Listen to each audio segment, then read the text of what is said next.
నాని నాని నాని ఈరోజు డ్యూటీకి వెళ్ళవా? లేదే, నీరసంగా ఉంది, కాసేపు పడుకుంటాను. సరే అయితే పడుకో.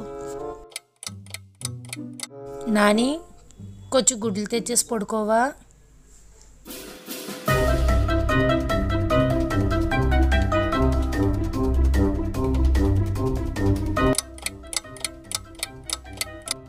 నాని ఇంట్లో వాటర్ అయిపోయినాయి, కొంచెం తీసుకురావా ప్లీజ్.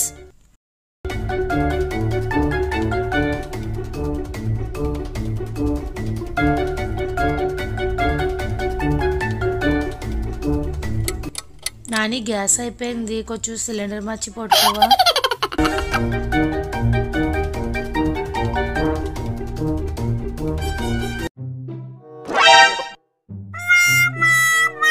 నాని ఎక్కడికి వెళ్తున్నావు? నీరసంగా ఉందన్నావు, పడుకో. నీ దెబ్బకి నీరసం తగ్గిపోయింది, డ్యూటీకి పోతున్నా.